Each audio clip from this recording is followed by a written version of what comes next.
Electric field due to dipole, इसका पहला case हम देख चुके हैं in previous video, that is electric field at axial point. After that we have discuss electric field due to dipole at equatorial position. इसका मतलब ये है कि हमारे पास अगर कोई डाइपोल है तो इसके मिड पॉइंट से परपेंडिकुलरली डायरेक्शन पर r डिस्टेंस दूरी पर एक पॉइंट P लिया है. यहां मुझे पता करना है इलेक्ट्रिक फील्ड. जैसा कि हम पहले जानते हैं कि यहां पर हमें इलेक्ट्रिक फील्ड पता करना है, तो पहले हम देखेंगे कि यहां पर इलेक्ट्रिक फील्ड किस किस की वजह से होगा. तो हमको यहां के पास दो चार्ज पार्टिकल दिखाई देते हैं. First one is plus q charge, second one is minus q charge. तो यहाँ पर इलेक्ट्रिक फील्ड मुझे पता करने के लिए पहले इन दोनों चार्ज पार्टिकल्स की वजह से अलग अलग मुझे इलेक्ट्रिक फील्ड पता करना पड़ेगा. और दोनों ही चार्ज पार्टिकल कैसे हैं? पॉइंट चार्ज पार्टिकल्स हैं. हम जानते हैं electric field due two point charge होता है E इक्वल टू k/r². इसमें r का मतलब क्या है? ये चार्ज पार्टिकल से उस पॉइंट तक जहां पता करना है वहां तक का शॉर्टेस्ट गैप होता है. तो अब हमको पता करना है फील्ड दोनों की वजह से. तो पहले पता करते हैं electric field due to plus q charge at point P. तो पहले प्लस q चार्ज से पॉइंट P तक का गैप कितना है? ये आपका r डिस्टेंस है, ये आपका l डिस्टेंस है. तो by using Pythagoras theorem we will find this gap and will be r² + l² का स्क्वायर रूट. ये जो गैप है आपका ये काम करेगा r का. तो इस फॉर्मूले के अकॉर्डिंग E प्लस Q का मतलब प्लस Q की वजह से electric field at point P पर, तो k/q गैप स्क्वायर. गैप कितना है? r² + l².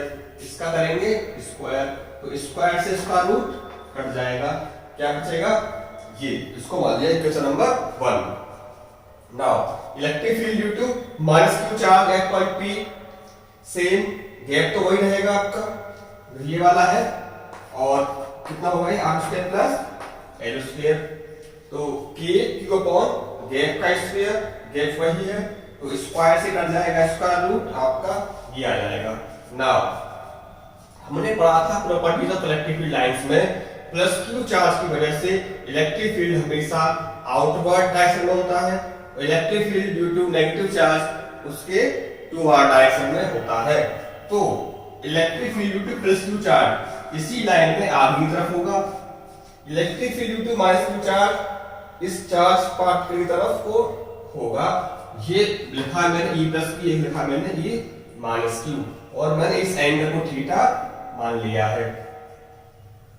अब देखते हैं, क्योंकि दोनों की वैल्यू पर देखी जाए सेम है, k/r² + l², k/r² + l² both are same.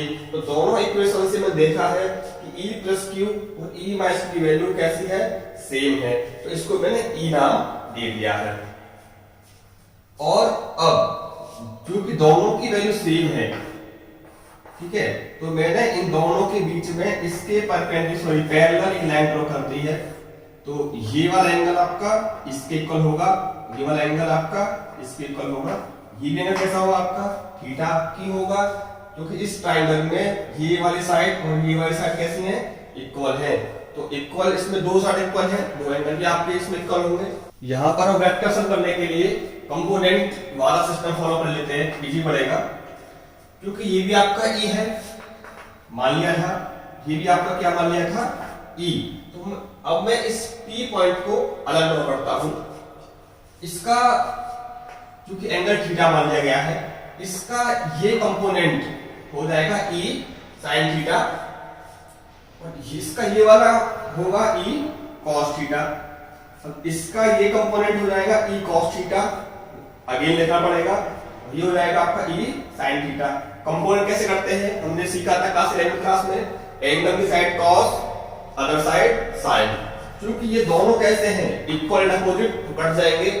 यहां पर इसका ये जो इसका कंपोनेंट कट गया, उसमें क्या बचा? E cos theta and E cos theta. दोनों E cos theta are in the same direction है, दोनों हो जाएंगे ऐड. तो P पॉइंट पर ये कट गया है, तो कुल कितना फिर बचा? E cos theta plus E cos theta. ये हो जाएगा आपका 2e cos थीटा। इसको मान लिया गया इक्वेशन नंबर 3। अब इस फिगर से देखते हैं cos थीटा जो इसमें आया है, क्योंकि हमने इसको माना गया था तो इसको हटाना पड़ेगा। तो cos का मतलब होता है बेस अपॉन हाइपोटेनियस। तो थीटा की बात करें आप इस में देखेंगे ट्राइंगल में, तो cos theta equal to base upon hypotenuse. Base क्या है l और हाइपोटेनियस क्या है आपका r square plus l square. Hence put the value of cos theta into equation number 3rd. Then you will find, put कर दिया इसमें value of e भी put कर देंगे फर्स्ट इक्वेशन से, that was k upon r square। ये आपकी value हो गई। ये जो वैल्यू है ये किसकी वैल्यू है आपकी cos थीटा की वैल्यू। तो 2kql upon r square plus l square into this, power of this half and power of this is 1, जुड़ के हो जाएगा आपका 3/2। नाउ 2ql ये हो जाता है आपका p डाइपोल मोमेंट। तो k आपका l किस 2ql हो गया p, तो kp ये आपका पावर्स में ऐड हो गई, ये आया।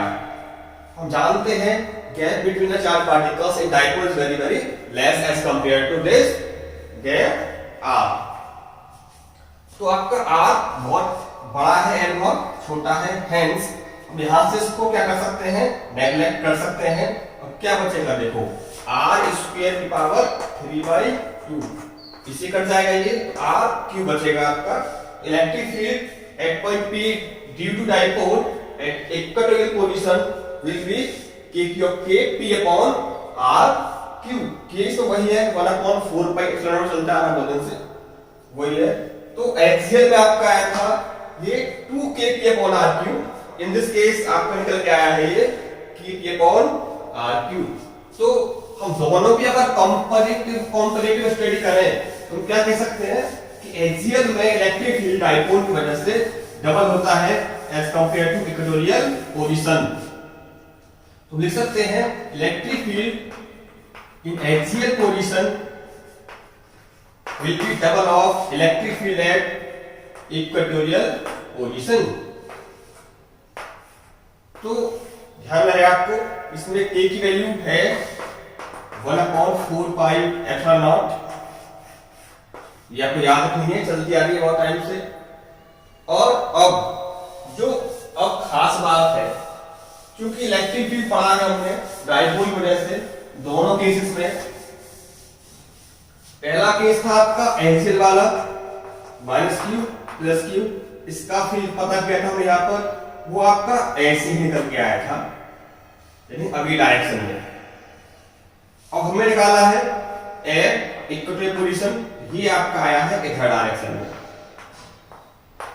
यानी कि परपेंडिकुलर बाइसेक्टर पर पता करना है। तो इसकी जो डायरेक्शन आएगी वो नॉर्मल बाइसेक्टर पर के भी नॉर्मल डायरेक्शन में होगी टुवर्ड माइनस की चार्ज। अगर आपने प्लस की तरफ को लिया है फिर तो अभी जाएगा, यदि आप इसमें इधर लेते तो ये आपका टुवर्ड आता। यानी कि इलेक्ट्रिक फील्ड हमेशा माइनस वाले चार्ज से प्लस वाले तरफ को होता है, चाहे आपका ये वाला केस हो चाहे वो आपका ये वाला केस हो। अब यहां पता करने वाले हैं माइनस वाले से प्लस वाली तरफ, यहां पता करने वाले हैं तो माइनस वाले से प्लस वाली तरफ यहां पता करना है। इसमें उल्टा है, प्लस से माइनस की ओर, ठीक 90 डिग्री के एंगल पर होगा ये। तो आपको डायरेक्शन का भी ध्यान रखना है। आपके दोनों हो गए हैं डाइपोल के वजह से electric field at equatorial and axial position.